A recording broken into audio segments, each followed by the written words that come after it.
Dans cet épisode, vous verrez que Smiley dit à Anna, « Maman, pourquoi grande-maman a-t-elle dit que Rishi donnerait une chance à ce mariage devant grand-père ?»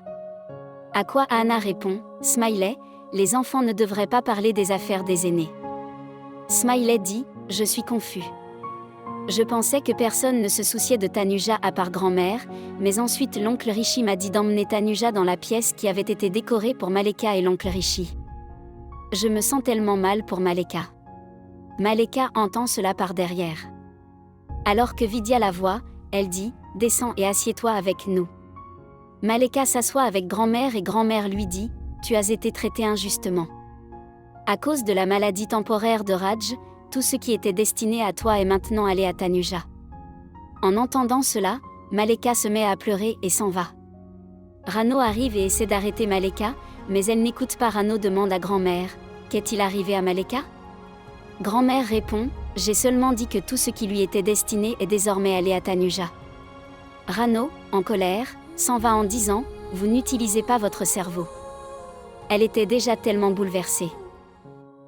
Rano se rend dans la chambre de Maleka et la trouve en train d'emballer ses vêtements, se préparant à quitter la maison.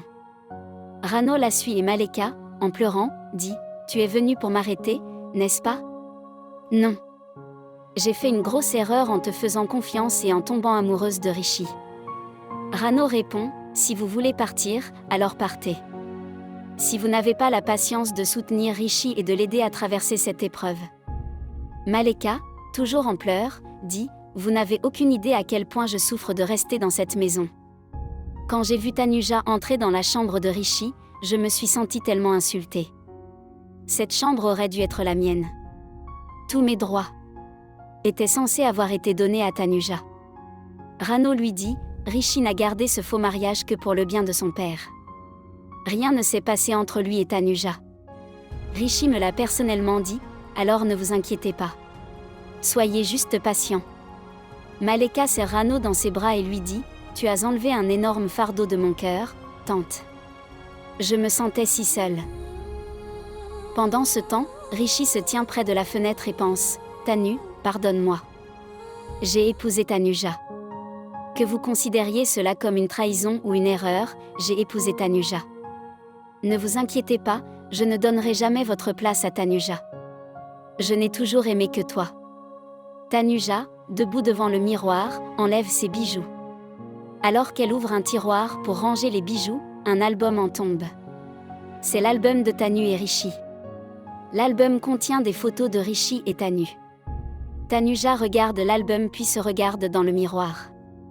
Alors que Tanuja regarde les photos, Rishi se retourne et dit, « Comment oses-tu toucher cet album ?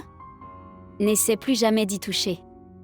Je te préviens, personne ne sera plus en colère que moi. » Tanuja dit à Rishi, « Ta Tanu était vraiment belle et ses yeux étaient remplis d'amour pour toi. » Rishi répond, « Elle était non seulement belle mais aussi véridique, ce que vous n'êtes certainement pas. Et n'essayez même pas de devenir comme elle. » Tanuja dit, « Je ne veux pas devenir Tanu parce que personne ne peut prendre la place de quelqu'un d'autre. » Rishi rétorque, « Oh, alors tu n'as pas pris la place de Maleka ? Pourquoi tu ne parles pas maintenant ? Pourquoi tu te tais ?» Tanuja répond, « Je sais que ce mariage est une grande trahison pour toi, et je suis punie pour une trahison que je n'ai même pas commise. » Rishi, en colère, commence à partir, mais Tanuja lui crie, « Rishi, attends. » Elle demande, « Si vous avez ne serait-ce qu'un peu confiance en mes paroles, puis-je regarder cet album ?» Rishi répond, « Pourquoi veux-tu le voir ?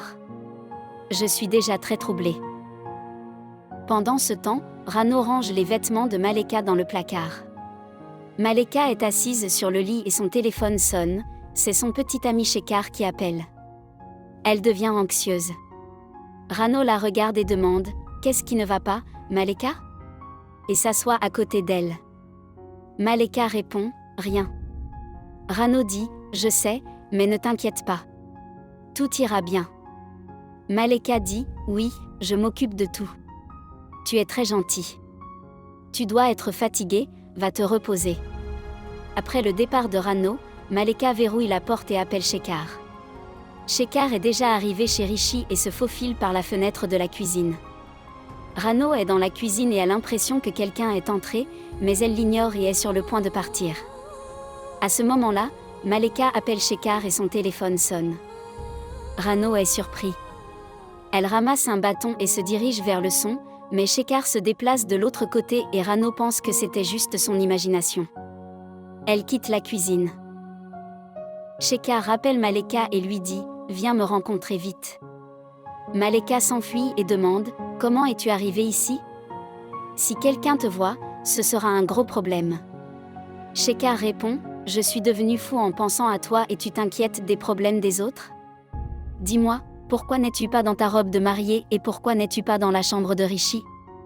Tu épouses Rishi ? Et qui était cette fille qui s'est présentée à l'hôtel en tenue de mariée ? Maleka lui explique tout sur la façon dont Rishi et Tanuja se sont mariés. Elle dit « Tout est arrivé à cause de nous. Raj nous a vus à l'hôtel, c'est pourquoi il a obligé Rishi à épouser Tanuja.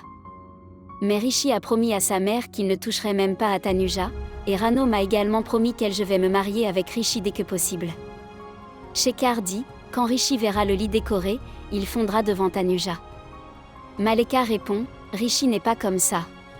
S'il pouvait attendre si longtemps sa femme décédée, il pourrait passer cette nuit sans toucher Tanuja. Et la tante de Rano me l'a promis, n'est-ce pas ? Une fois que Raj ira mieux, tout sera réglé. » Maleka assure à Shekhar « Faites-moi confiance, je vais tout gérer.